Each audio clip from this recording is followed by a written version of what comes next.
অবশেষে আনুষ্ঠানিকভাবে এবারের বিপিএলটা বন্ধ হয়ে গেল। এবার বিপিএল হচ্ছে না।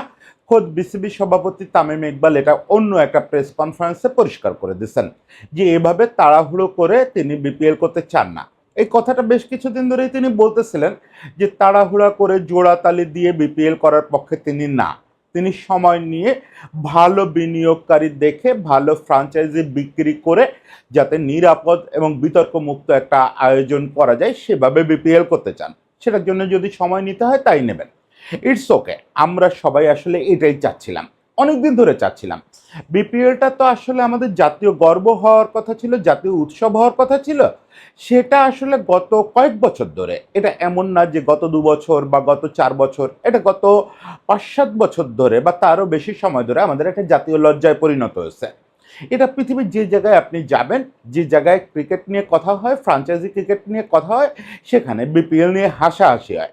আমরা ডোমেস্টিকে, আমরা এই বাংলাদেশে যারা থাকি, আমরাও বিপিএলকে বিপিএল কাপ বলে হাসাহাসি করি। বিপিএলে যতক্ষণ না পর্যন্ত কেলেঙ্কারি হয় আমরা বলি যে বিপিএলটা জমে নাই। প্রতি বছর বিপিএলে কেলেঙ্কারি হতেই হবে। ফলে এই বিপিএল আসলে এভাবে চলতে পারে না। এটা ওভারহাউল হওয়া অবধারিত ছিল। সেই জায়গাটায় আমি বলবো ভেতরে যে ফারুক ভাই এই ওভারহাউলটা করতে চাইছিলেন। এই তখনকার খেলোয়াড় তামিম ইকবালরা সেটা তখন করতে দেন নাই। যাই হোক, তাতে কিছু যায় আসে না। পুরনো ভুল, আবারও বলি, পুরনো ভুল বর্তমান ভুল দিয়ে সংশোধন করা যায় না। ফলে বর্তমানে বিপিএলটাকে আবার সাসপেন্ড করে সময় নিয়ে বিপিএলটাকে গড়ে তুলতে হবে, এ ব্যাপারে কোনো সন্দেহ নাই। কিন্তু আমরা একটু আলোচনা করতে চাই যে কিভাবে আসলে বিপিএলটাকে ওভারহাউল করার চিন্তা করা হচ্ছে। সেটা কি ঠিক করা হচ্ছে? যেভাবে বিপিএলটা কি শুধু এই যে দুর্নীতিমুক্ত পেমেন্টের ব্যাপারগুলো পরিষ্কার করা, ভালো ইনভেস্টর আনা, এটুকু করলেই বিপিএল কি একটা ভালো ফ্র্যাঞ্চাইজি লিগে পরিণত হয়ে যাবে? এই বিষয়টা নিয়ে একটু আলোচনা করতে চাই যে আমরা যখন পজই দিলাম, তাহলে কেন না আমরা সেরা জায়গাটায় গিয়ে শুরু করতে পারবো। এখনো আমাদের সামনে, আমরা যদি ধরি যে 2027 ডিসেম্বর বা 28 জানুয়ারিতে আমাদের নেক্সট বিপিএল, আমাদের হাতে এখনো প্রায় 1.5 বছর সময়। 1.5 বছর সময় ধরে আমরা দুর্দান্ত একটা বিপিএল কাঠামো দাঁড় করাতে পারি। সেটা কিরকম হতে পারে সেটা নিয়ে আলাপ করবো, এবং এই বিপিএলটা কেন বন্ধ করা জরুরি ছিল, কেন ওভারহাউল করা জরুরি ছিল, সেটাও আলাপ করব। বসুন্ধরা এম ব্লকে 4 কাঠা জমির উপর নির্মাণাধীন দক্ষিণমুখী 8 তলা আধুনিক ভবন। প্রতিটি ফ্ল্যাট 1920 বর্গফুট। দামে নয়, মানে কিনুন। সিলভার কি রিয়েল এস্টেট লিমিটেড। দেখেন, কালকে যখন অফিসিয়ালি তামিম ইকবাল বললেন যে বিপিএল এবছর হচ্ছে না, এই তড়িঘড়ি করে লোকসানি বিপিএল এবং বিতর্কযুক্ত বিপিএল এটা তিনি করতে চান না। তিনি বলছেন যে চাইলে 5-6টা দল আমি বললেই তারা রাজি হয়ে যেত, তাদেরকে নিয়ে বিপিএল করা যেত, কিন্তু জোড়াতালি বিপিএল হতো। এটা আমি করতে রাজি না। যখন এই কথাটা বললেন তখন আমার খুব কষ্ট লাগতেছিল ফারুক ভাইয়ের জন্য। যে ফারুক ভাই যখন বাংলাদেশের খুব ক্রাইসিস একটা মোমেন্টে, ক্রিকেট বোর্ড তো এরকম ক্রাইসিস মোমেন্ট বাংলাদেশে কখনো দেখে নাই, ফারুক ভাই এরকম একটা মোমেন্টে চেয়ারে বসছিলেন। বসে ফারুক ভাই কতগুলো বৈপ্লবিক কাজ করতে চাইছিলেন। ফারুক ভাইয়ের সঙ্গে তো কোনো লোকই ছিল না। বোর্ড ডিরেক্টররা বেশিরভাগ তখন পলাতক, দেশের বাইরে কোথায় কোথায় চলে গেছে। খোদ বোর্ড প্রেসিডেন্ট পালায় গেলেন বলেই না ফারুক ভাইকে ওরকমভাবে বসাইতে হলো পদে। 5 আগস্ট দেশে অভ্যুত্থান হলো, 21 আগস্ট সম্ভবত ফারুক ভাই চেয়ারে বসলেন, এবং তার পাশে তখন কে? ফাহিম ভাই শুধুমাত্র ওই নতুন করে এন্টার করলেন। বাকি 4-5 জন মানুষ যারা পূর্ববর্তী বোর্ডে ছিলেন তারা প্রকাশ্যে আছেন। তার ভেতরেও 2-3 জন আবার বোর্ডে আসার সাহস পান না, বোর্ডে আসেন না। মানে সব মিলে 3-4 জনে বোর্ড চালাতে হয়। সে একটা কি দুঃসহ পরিস্থিতি। মানে তখনও দেশে পুলিশ বাহিনী কাজে ফেরে নাই। সেরকম একটা অবস্থায় দেশে ফারুক ভাই বোর্ডের দায়িত্ব নিলেন, এবং 4 মাস বাদেই ফারুক ভাইকে বিপিএল করতে হবে। ফারুক ভাই ঠিক এই কথাটাই বলছিলেন। আজকে তামিম যে কথাটা বললো যে এইভাবে বিপিএল করা যায় না। এক তো বিপিএল এর এই যে টানা বিতর্ক, নোংরামি, এগুলো তো নেওয়া যাচ্ছে না আর। সারা পৃথিবী জুড়ে এটা নিয়ে কথা হয়। ফলে বিপিএলটা ঢেলে সাজাতে হবে। আমি সময় নিতে চাই, এবার বিপিএল করব না।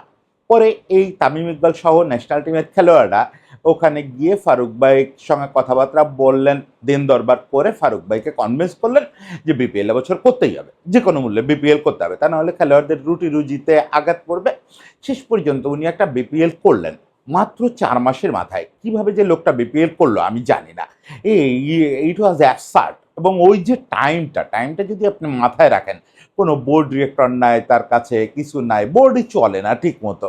বোর্ডে কে মুখপাত্র সেটাই আমরা ঠিক মতো বুঝি না। যাই হোক, ফারুক ভাইয়ের জন্য এখন কষ্ট লাগতেছে যে ফারুক ভাইকে দিয়ে ওইটা না করালে হয়তো এতদিন আমরা একটা সফল বিপিএল নতুন করে মাঠে গড়াইতে দেখতাম। যাক, late better than never. Late হয়েছে ঠিক আছে। সেই সময় তামিম ইকবাল কালকের প্রেস কনফারেন্সে বলছেন যে খেলোয়াড়দের জায়গায় থাকলে এখনও আমি হতাশ হইতাম, এখনও হয়তো আমি সভাপতির সঙ্গে দেখা করে ওই আগেরবারের মতো কথা বলতাম। মানে তিনি ওটা অস্বীকার করেন নাই, ওটা যে একটা ভুল ডিসিশন ছিল ফারুক ভাইকে দিয়ে ওইভাবে জোর করে বিপিএল করানো, সেটা তামিম পরোক্ষে হলেও স্বীকার করছেন। ফেয়ার আনা, ফেয়ার আনা। কিন্তু ওই যে লেট হয়ে গেছে বলে আর কখনোই করব না, বা আগেরবার ওই মত দিছিলাম বলে এবার ভালো মতটা দিব না, তা তো না। সঠিক পথে আমাদের যেতে হবে। এবং তামিম ইকবাল এখন আইসিসির যে ফ্রাঞ্চাইজি লিগ কমিটি, এই ফ্রাঞ্চাইজি লিগ কমিটির চেয়ারম্যান। ফলে তাকে তো একটা প্রেস্টিজ ইস্যুও বটে যে বাংলাদেশ পদাধিকার বলে ওই চেয়ারটায় বসছে। আর বাংলাদেশের লিগটাই যদি হাস্যকর একটা লিগ হয় তাহলে লোকজন কি বলবে? ফলে আমাদেরকে একটা ভালো বিপিএল এর দিকে যাইতেই হবে, ওভারহাউল করে যাইতে হবে। এটা বিবর্তন করে যাওয়ার কোনো সুযোগ নাই যে এবছর এটুকু ভালো করি তারপরের বছর আরেকটু ভালো করি, এভাবে হবে না। একদম ওভারহাউল করতে হবে। সেই ওভারহাউল করার কারণটা কি? যদি মৌলিক কারণ আপনি ভাবেন যে আপনি যদি আইসিসিতে যান, গিয়ে ওদের দুর্নীতি দমন বিভাগে কথা বলেন, বা আপনি যদি ক্রিকেটার্স অ্যাসোসিয়েশনের কাছে যান, আন্তর্জাতিক ক্রিকেটার্স অ্যাসোসিয়েশন, তাদের সঙ্গে কথা বলেন, বা পৃথিবীতে যে সব সংস্থা স্পোর্টসের দুর্নীতি অবজার্ভ করে তাদের সঙ্গে কথা বলেন, দেখবেন যে পৃথিবীর সব লিস্টে টপ ৩-৪টার মধ্যে বিপিএল আছে, যেটা প্রচণ্ড ঝুঁকিপূর্ণ, দুর্নীতিগ্রস্ত এবং মানে কথা কমিটমেন্ট না রাখা একটা টুর্নামেন্ট। এই টুর্নামেন্টে পেমেন্ট ইস্যু প্রতি বছর ঝামেলা তৈরি করে। প্রতি বছর কোনো না কোনো দল কিছু খেলোয়াড়কে বা তার দলের সব খেলোয়াড়কে টাকা না দেওয়া, বিদেশি খেলোয়াড়দের টাকা না দেওয়া, দেশি খেলোয়াড়দের বোগানো, এসব করে আন্তর্জাতিক সংবাদে পরিণত হয়। প্রতি বছর এখানে ফিক্সিংয়ের ঝামেলা ঘটে। শুরুতে গুঞ্জন থাকে, পরে প্রমাণিত হয় যে ফিক্সিং হচ্ছে। এবং নিম্নমানের মানে একটা কম্পিটিশন, অতি নিম্নমানের কম্পিটিশন, অতি নিম্নমানের খেলা। সারা পৃথিবী থেকে উচ্ছিষ্ট খেলোয়াড়, যাদের আসলে বহু আগে ক্রিকেট ক্যারিয়ার শেষ হয়ে গেছে, তারা এসে এখানে বিদেশি খেলোয়াড় হিসাবে অংশ নেয়। এটাকে ফ্রাঞ্চাইজি লিগ বলে মর্যাদা দিলে আসলে অনেক বেশি হয়ে যায়, অনেক বেশি হয়ে যায়। এভাবে একটা ফ্রাঞ্চাইজি লিগ চলতে পারে না। ফলে ১ বছর ২ বছর বিরতি দিয়েও যদি আমরা একটা প্রপার ফ্রাঞ্চাইজি লিগের দিকে যাইতে পারি, সেটা আমাদের ক্রিকেটের জন্য বিরাট উন্নতির ব্যাপার হবে। এখন প্রবলেম হচ্ছে দুটো, মানে ছোট ছোট প্রবলেম। ১ নাম্বার হচ্ছে যে খেলোয়াড়দের ইনকামের কী হবে, এই বিষয়টা তামিম ইকবাল অলরেডি অ্যাড্রেস করছেন। তার প্রেস কনফারেন্সে বলছেন যে এই বিষয়টা আমরা ভাবতেছি, আশা করি খেলোয়াড়রা বুঝবে যে এই পুরো ব্যাপারটা করা হচ্ছে ক্রিকেটের সার্বিক মঙ্গলের জন্য, তারা কোঅপারেট করবে। এই আশা আমরাও করি। তবে খেলোয়াড়দের রিয়াকশন দেখার জন্য আমি একটু ওয়েট করতেছি যে খেলোয়াড়রা কি স্থানকাল পাত্র ভেদে রিয়াকশন আলাদা জানান কিনা, সেটা একটু দেখব। যাই হোক, সেটা আলাদা ব্যাপার, একেবারেই আলাদা ব্যাপার।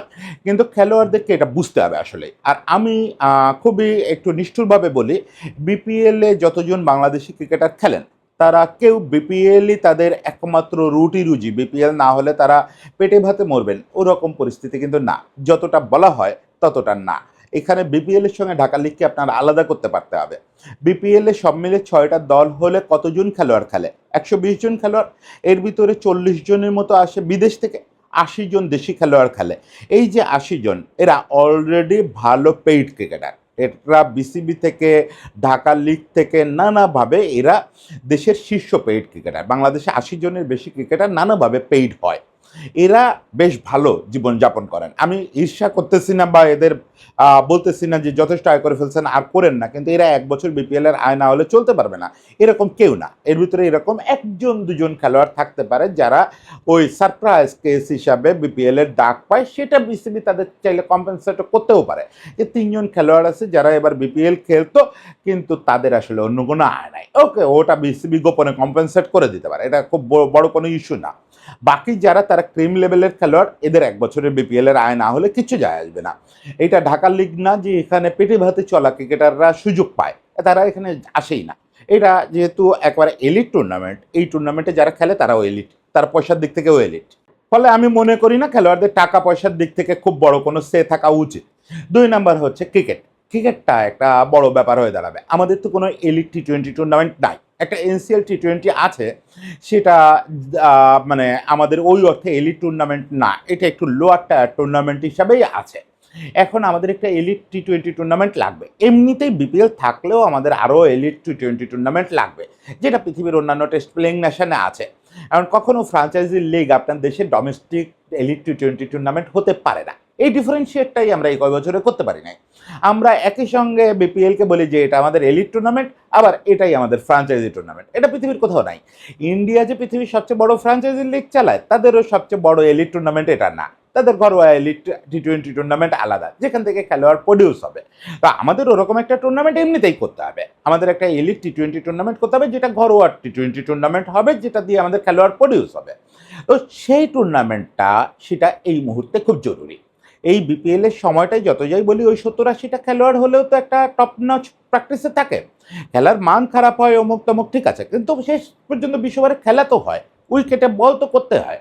ওটা আমাদের সারা বছরের টি-20-র একমাত্র আহার। সারা বছর যে আমরা টি-20 খেলে বেড়াই, তার একমাত্র প্রশিক্ষণ গ্রাউন্ড হচ্ছে ওইটা, ওই নিম্নমানের জিনিসটাই। কিন্তু ওই জায়গায় আমাদেরকে এবার একটা এলিট টুর্নামেন্ট করতে হবে। আমি এটা কালকে তামিম ইকবালের প্রেস কনফারেন্স শুনে মানে পুরোপুরি নিশ্চিত যে এটা নিয়ে তারা একটা চিন্তা করে ফেলছেন। কারণ উনি বলছেন যে খুব দ্রুত একটা ঘরোয়া ক্যালেন্ডার পাবলিশ করা হবে আগামী বছরের জন্য, যেখানে আপনারা সারপ্রাইজিং অনেক এলিমেন্ট পাবেন, যেটা দেখলে আপনারা খুশি হবেন যে এই আয়োজনগুলো করা হচ্ছে। তো সেখানে একটা এলিট টি-20 টুর্নামেন্ট রাখা হবে না, এটা আমাকে বললেও বিশ্বাস করবো না। নিশ্চয়ই ওখানে বড় একটা ফোকাস পাবে এলিট টি-20 টুর্নামেন্ট, যেটাতে হচ্ছে বিপিএল এর অভাবটাও পূরণ হবে, এই 70-80 জন্য খেলার মধ্যে থাকবে। আবার ওই যেটা বললাম যে আমাদের একটা টি-20 টুর্নামেন্ট নাই, বিপিএল থাকলেও নাই, সেটাও হবে। ওই টুর্নামেন্টটাকে বন্ধ করে দেওয়া যাবে না, ওই টুর্নামেন্টটা যেন চলে পরেও। আমি এখনো জানি না ওই টুর্নামেন্টটার প্ল্যানিং কি, কিন্তু যাই হোক ওরকম একটা টুর্নামেন্ট আমাদের থাকতে হবে সবসময় বিপিএল এর পাশাপাশি। ওকে, তাহলে আমাদের বোঝা গেল যে খুব বড় কোনো ক্রাইসিসে পড়তেছি না। আমরা তো বিপিএল এর আগেও বন্ধ রাখছি, একবার করোনায় বন্ধ রাখছি, আর কিছুদিন তো আমাদের বন্ধ ছিল এই ফিক্সিং কেলেঙ্কারির পরে। এবং আয়রনিটা হচ্ছে সে সময় যিনি বা যারা এই বন্ধ রেখে রিভাইভ করেছিলেন বিপিএল, সেই নেতৃত্বে থাকা সিরাজউদ্দিন মোহাম্মদ আলমগীর এখন বিসিবিতে আছেন। এই লোকটার উপরে আমার প্রচণ্ড বিশ্বাস, বিশেষত ডোমেস্টিক ক্রিকেট, ফ্রাঞ্চাইজি ক্রিকেট, এই ব্যাপারগুলো নিয়ে এই লোকটার মতো আইডিয়াবাজ বাংলাদেশে নাই। এই লোকটা, উনি নিজে একজন বিশ্ববিদ্যালয়ের শিক্ষক, বড় ক্রীড়া সংগঠক। অনেকে ওনার পরিচয় দেয় তামিম ইকবালের ফুপা। এটা বাংলাদেশে হয় কি, ছোট্ট একটা দেশ, সবাই সবার আত্মীয়, তো কিন্তু এই আত্মীয়তার পরিচয় খুঁজে আসলে লাভ নাই। সিরাজউদ্দিন মোহাম্মদ আলমগীর তামিম ইকবালের ফুপা পরিচয় দেওয়ার দরকার হয় না। বাংলাদেশের ক্রিকেট সংগঠনে উনি একজন মহিরুও। এবং এই যে বিপিএল আপনি দেখেন, শুরুর যে দিকগুলোর আমরা প্রশংসা করি যে সময়টার, সেই সময়টার মেইন ম্যান ছিলেন উনি। এবং যখন বন্ধ করে নতুন করে বিপিএল সুন্দর হলো, বিপিএলটা আসলে সুন্দর হয়েছিল ওই টাইমটায়, ওই ফিক্সিং এর পরের যে টাইমটা, ওই সময় আমরা কাদের বিপিএল খেলতে দেখছি রে ভাই। এখন তো ভাবলে বিশ্বাসই হতে চায় না যে এদেরকে বিপিএল এ দেখছি, এই মানের কম্পিটিশন দেখছি। আরে বাপরে বাপ, ইন্ডিয়ান দর্শকরা পর্যন্ত বিপিএল দেখার জন্য অপেক্ষায় থাকতো। তখন সত্যি সত্যি পৃথিবীর সেকেন্ড বেস্ট টি-20 ফ্রাঞ্চাইজি টুর্নামেন্ট ছিল এটা।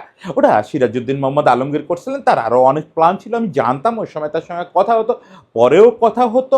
তিনি এগুলো নিয়ে গবেষণা করতেন এবং রীতিমতো তার কিছু থিসিস পেপার আছে এগুলো নিয়ে, যে কি করা যায় এগুলো নিয়ে। ফলে আমার লেভেলে থেকে তার সাজেস্ট করার কিছু নাই।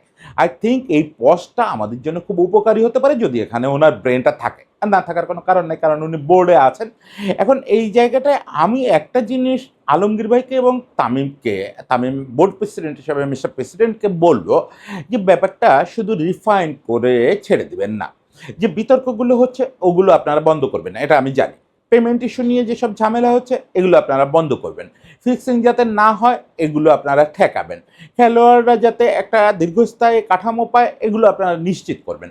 কিন্তু ভাই যখন মানে পজই করলেন, তাহলে ড্রিম জায়গাটায় যান, যেটা স্বপ্ন সিরাজউদ্দিন মোহাম্মদ আলমগীরের ওই সময়টায় দেখা হতো, যে একটা home away proper franchise league. সেটা করতে আপনার কিন্তু শুধু ওই 5 জনের খরচ চালাইতে পারে এটুকু দেখে আপনি কাউকে ফ্রাঞ্চাইজি আর বিক্রি করতে পারবেন না। আপনার হোম ভেন্যু অ্যালোকেট করতে হবে, এবং আমাদের আছে। আমাদের অলরেডি রংপুর থেকে শুরু করে প্রত্যেক জায়গায় আমাদের হোম ভেন্যু অ্যালোকেট করার উপায় আছে। প্রত্যেকটা ফ্রাঞ্চাইজিকে একটা করে হোম ভেন্যু অ্যালোকেট করে দিতে হবে। সেই ভেন্যুটা রক্ষণাবেক্ষণ থেকে শুরু করে ওটার সঙ্গে একাডেমি চালানো, একাডেমির খেলোয়াড়দের কোন লেভেল পর্যন্ত ক্যারি করতে হবে সেসব শর্ত দেওয়া, স্কাউটিং, অমুক তমুক, এগুলো সব যারা দায় নিতে পারবে, সেরকম দলকেই সেরকম বিনিয়োগকারীকেই ফ্র্যাঞ্চাইজি দিতে হবে। সেজন্য যদি ২ বছর পজ দিতে হয় ২ বছর পজ দেন না, কোনো সমস্যা নাই। আর কেউ না হোক দেবব্রত এই ব্যাপারটায় পাশে দাঁড়ায় থাকবে। দেখেন বিসিবিতে দুটো কাজ যদি কখনো শুরু হয়, একটা হচ্ছে বিপিএল ওভারঅল আর একটা হচ্ছে এই আমাদের গঠনতন্ত্র সংশোধন। এটাতে পৃথিবীতে লাস্ট ম্যান হিসাবে হলেও আমি চিল্লায় যাব যে এটা সঠিক কাজ হচ্ছে, পাশে আছি, পাশে আছি। এই জিনিসটাতে আমি পাশে আছি। আমাকে কেউ না ঘুরলেও ওই হয় না অনেক সময় রাস্তায় দেখবেন অর্থহীন পাগল দাঁড়ায় বলে যে আমি আছি। আমি সেরকম অর্থহীন পাগলের মতো বলবো যে আমি আছি। এই জিনিসটা ওভারঅল করা দরকার। এই যে বিপিএলটাকে হোম অ্যান্ড অ্যাওয়ে করা, একটা প্রত্যেকটা টিমের একাডেমি থাকবে, স্কাউটিং থাকবে, একাডেমির এতজন খেলোয়াড় মূল দলে নিতে হবে, এসব শর্ত সহ এবং বিদেশি খেলোয়াড় কেনার ক্ষেত্রে এই শর্ত পূরণ করতে হবে, বাজেটটা অনেক বড় হতে হবে, ওপেন নিলাম হতে হবে, মেগা নিলাম দিয়ে শুরু হবে। এই ব্যাপারগুলো নিশ্চিত করে তবে ফ্র্যাঞ্চাইজি বিক্রি করা, তবে শুরু করা। একটা আশার খবর হচ্ছে যে আমাদের যে মার্কেটটা দেখেন, আমার কষ্টটা লাগে কি জানেন? আমরা যদি প্ল্যানিং করতে পারি, এই মার্কেট পৃথিবীর বড় বড় বিনিয়োগকারীর জিভে লালা এনে দেওয়া মার্কেট। আমরা পৃথিবীর ৩য় বৃহত্তম কনজুমার মার্কেট ক্রিকেটের দিক থেকে। সেই মার্কেটে আমরা নাকি বিনিয়োগকারীদের আগ্রহী করতে পারি না। আমাদের এখানে আসার জন্য তো পৃথিবীর সবাই আগ্রহী হবে। কত মানুষ বিপিএল নিয়ে আগ্রহী, সারাটা বছর খেলা দেখার জন্য ওত পেতে থাকে। দেবব্রতর মতো কন্টেন্ট ক্রিয়েটর হা হা করবে যে এই কখন খেলা শুরু হবে, একটা করে কন্টেন্ট করব, ভিউ হবে, মাস গেলে টাকা আসবে, সংসার চলবে। এরকম প্রচুর মানুষ নিঃস্বার্থ প্রচুর মানুষ আছে। তাদেরকে ইউজ করে তাদেরকে কনজিউমার ভেবে বিনিয়োগ করার মতো প্রচুর বিনিয়োগকারী আছে। আমি তো বিশ্বাস করি বাংলাদেশে এরকম ৮-১০টা বিনিয়োগকারী আছেন যারা ফেয়ার প্রতিষ্ঠান, আমি নাম না করি কারোর, কিন্তু আছেন এরকম যথেষ্ট ভালো ভালো শিল্পপতিরা আছেন। তবে শুধু বাংলাদেশ না, আমি অলরেডি যেটুকু বুঝতে পারতেছি যে আমরা ইন্টারন্যাশনাল বিনিয়োগকারীদেরও দৃষ্টি আকর্ষণ করতে পারতেছি এবং করতেছি। অলরেডি সম্ভবত আইপিএলে দল আছে এরকম ২টো প্রতিষ্ঠান বিসিবির সঙ্গে খুব ভালো আলোচনা আছে। তার মধ্যে একটা তো ফেসবুকে গুঞ্জন দেখি যে রাজস্থান রয়্যালস, ওরা কিন্তু বহু আগে থেকে রাজস্থান রয়্যালস যখন সেনোয়ার ছিল সেই সময় থেকেই বাংলাদেশে একটা একাডেমি সহ সেট আপ করার ব্যাপারে ওরা খুব আগ্রহী ছিল। এখানে তাহলে ওরা কম খরচে একটা বিরাট একাডেমি করতে পারে সেগুলো নিয়ে আগ্রহী ছিল, বহুবার প্রস্তাব দিচ্ছে, কিন্তু বাংলাদেশ সরকারের নীতিমালা টালা মিলে হয়ে ওঠে নাই। রাজস্থান রয়্যালস টিম কিনতে চায়, এ ব্যাপারে কোনো সন্দেহ নাই। রাজস্থান যদি টিম কেনার কথা বলে, মুম্বাই ইন্ডিয়ান্স কিছু বুঝে না বুঝে, মুম্বাই ইন্ডিয়ান্স হচ্ছে দুনিয়ার যে জায়গায় ইন্ডিয়ান মালিকানাধীন কোনো ফ্রাঞ্চাইজি থাকবে ওই জায়গায় খালি গিয়ে টিম কিনবে।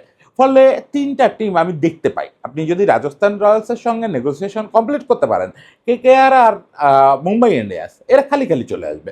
রাজস্থান রয়্যালস গেছে কেন? নিশ্চয়ই ওই জায়গায় বড় কিছু আছে, ওখানে যাইতে হবে না। এইভাবে ওরা ভাবে না, ওদেরও বিজনেস ইয়ে আছে এবং ওরা সব জায়গায় টিম কেনে তো এই ৩টা দল। ফলে এই ৩টা দল নেগোসিয়েশনে আছে, রাজস্থান এটুকু শুনছি, বাকি ২টা দল আছে কিনা জানি না, কিন্তু আসবে। আর শুধু এরা কেন, আপনি 100-এর মালিকদের অনেককে আগ্রহী পাবেন, আপনি বিভিন্ন জায়গার মালিকদের আগ্রহী পাবেন। সেই জন্য তামিম একটা ছোট্ট বাক্য বলছে, সেটা আমাদের মাথায় রাখতে হবে যে এটা কিন্তু তারা দরপত্র দিল, আমরা অ্যাকসেপ্ট করলাম, শর্ত মিলে গেল, হয়ে গেল, ব্যাপারটা নট নেসেসারি দ্যাট ইজি। এটার জন্য গভর্নমেন্টের নীতিমালায় কিছু পরিবর্তন আনতে হবে যে আমাদের স্পোর্টসে বিদেশি মালিকরা কীভাবে ইনভেস্ট করবে, কিভাবে তারা টাকা বাইরে নিবে, এটা তো লাভটা তাদের বাইরে নিয়ে যাওয়ার সুযোগ দিতে হবে। আবার বিদেশি ক্রিকেটারদের পেমেন্ট তারা কোথা থেকে করবে, বিদেশ থেকে করবে, ইনকাম ট্যাক্স অনেক ব্যাপার আছে। ফলে সেই ব্যাপারগুলো ইজি না করলে, মানে একদম তারা যেভাবে দুবাইতে ইনভেস্ট করতে পারে, যেভাবে ইংল্যান্ডে ইনভেস্ট করতে পারে, যেভাবে সাউথ আফ্রিকায় ইনভেস্ট করতে পারে, এইভাবেই যেন পারে। মাথায় রাখতে হবে যে এখন কিন্তু আমরা এটা অপছন্দ করি নীতিগতভাবে, এত বিদেশি ইনভেস্টমেন্ট, এত বাণিজ্যিকরণ নীতিগতভাবে অপছন্দ করি, কিন্তু এটা গেলা ছাড়া কোনো উপায় নাই। খোদ বিগ ব্যাশ এদের কাছে মালিকানা বিক্রি করতে যাচ্ছে আগামী মৌসুমে। কয়েকটা টিম বিগ ব্যাশের এই ইন্ডিয়ান মালিকাররা কিনে নিচ্ছে। এইটাই আসলে পরিণতি শেষ পর্যন্ত। আপনার ওই গ্লোবালাইজেশন, কমার্শিয়ালাইজেশনে যাইতে হবে, সেটার পথ ইজি করে দিতে হবে। সেটা বিগ ব্যাশ এবং অস্ট্রেলিয়া করতেছে, আমাদেরও ওই কাজগুলো সম্পন্ন করতে হবে এবং এই পুরো প্রসেসটা আগামী মার্চ-এপ্রিলের মধ্যে শেষ করে ফেলতে হবে। তারপরে না আমরা প্রপারলি ৮টা বা ৬টা বিপিএল টিম দেখতে পাবো, যেখানে হয়তো ৪টা দেশি, ৪টা বিদেশি মালিকানাধীন টিম, যারা সত্যি একটা ফ্রাঞ্চাইজি লিগ করবে। তখন আমরা গর্বের সঙ্গে বলতে পারবো যে yes, BPL is the best franchise tournament in the world. আমরা হয়তো সবচেয়ে বড় কমার্শিয়াল ইভেন্ট না, সবচেয়ে বেশি নাচা গানা করতে পারি না, কিন্তু আমরা ক্রিকেট কোয়ালিটির দিক থেকে, ক্রিকেটার প্রডিউসের দিক থেকে এক নম্বরে আছি। ওই জায়গাটায় আমি স্বপ্ন দেখতে চাই। তামিম ইকবালকে অনেক ধন্যবাদ যে এই কিছুদিন আগেও টেবিলের ওপাশে থাকে যে জিনিসটা তিনি হয়তো আপত্তি করছিলেন, সেই জিনিসটা আজকে তিনি বাস্তবায়িত করতে যাচ্ছেন। তার হাতে সময় আছে, সুযোগ আছে, এবং রাষ্ট্রের ঘনিষ্ঠ লোকজন তার সঙ্গে আছেন। তার পক্ষেই সম্ভব এই জিনিসটাকে সুন্দর একটা কাঠামো দেওয়া এবং বাংলাদেশের গর্বের একটা বিপিএল তৈরি করা। বিপিএলের জন্য এবং বোর্ডের জন্য অনেক শুভকামনা থাকলো।